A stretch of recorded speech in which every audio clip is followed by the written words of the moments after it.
Bayangin, jam menunjukkan pukul 2 subuh, ada pasien yang datang ke IGD atau klinik dokter dengan perdarahan pasca ekstraksi kemarin pagi. Apa yang perlu dilakukan? Palingan di-dep dulu ya dok, pakai kasa steril. Tapi kalau lagi di tempat yang gak ada fasilitas, harus gimana dong? Well, pernah denger gak dok menghentikan perdarahan pasca ekstraksi gigi dengan kantung teh? Yuk nonton video ini untuk tahu lebih lanjut.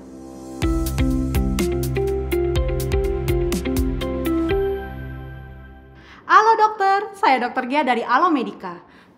Sebenarnya apa ya kandungan pada kantung teh yang bisa bikin kantung teh jadi salah satu modalitas untuk menghentikan perdarahan pasca ekstraksi gigi? Berdasarkan suatu studi, komponen polifenol dari teh mengandung senyawa flavonoid, katekin primer, dan tanin yang punya efek kontraksi jaringan dan kapiler darah. Selain itu, tanin dikatakan bisa mempercepat pembekuan darah dan mempengaruhi mekanisme hemostasis.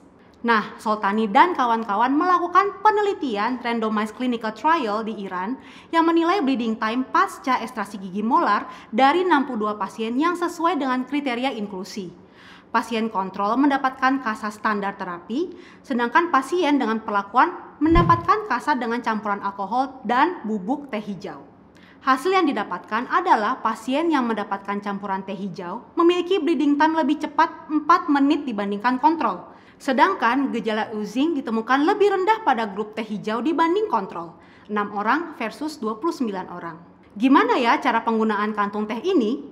Sebelum kita bahas lebih lanjut, saya mau kasih tahu nih kalau dokter tertarik buat baca artikel tentang topik ini atau informasi kedokteran terkini lainnya dalam bahasa Indonesia yang mudah dipahami, dokter bisa download aplikasi Alomedica. Di Alomedica tuh fitur-fiturnya lengkap banget dan bermanfaat buat dokter Indonesia. Ada artikel terkait penyakit, tindakan medis dan obat yang cocok banget nih buat nambah ilmu praktek. Terus juga ada yang ber-SKP pula. Belum lagi webinar-webinarnya yang bisa dokter ikuti buat nambah ilmu dari para ahli. Sekalian bisa dapetin e-sertifikat ber-SKP yang bisa di-download kapan aja. Plus ada forum diskusi buat tukar pikiran sama sejawat dokter dan spesialis se-Indonesia. Cus, download aja aplikasi Alomedica sekarang di Google Play dan App Store. Oh ya, udah pada subscribe belum nih? Kalau belum, langsung aja klik tombol subscribe dan jangan lupa nyalain lonceng notifikasinya supaya dokter bisa dapat update pas ada info kedokteran terbaru di channel YouTube Alomedica. So, cara penggunaan kantung teh ini bisa diawali dengan membasahi kasa dengan air teh atau basahin aja langsung kantung tehnya. Minta pasien pasca ekstraksi gigi untuk menggigit kuat kasa atau kantung teh basah dengan tujuan untuk mempercepat koagulasi darah. Nah, tapi perlu cermat dan hati-hati ya dok, cara ini cuma disarankan pada keadaan darurat. Kalau nggak tersedia asam tranexamat dan pasien datang dengan kondisi hemodinamik yang stabil. Bukan pasien dengan faktor penyebab pendarahan sistemik kayak gangguan koagulasi, defek fibrinolitik, gangguan platelet, abnormalitas vaskular, dan penggunaan obat antikoagulan maupun antitrombotik. Tips terakhir nih dok, sebaiknya cara ini dilakukan dengan hati-hati jika pasien menggunakan secara mandiri. Hal ini didasari oleh keterkaitan sterilitas dari kantung teh yang dapat mempengaruhi penyembuhan dan infeksi pada luka.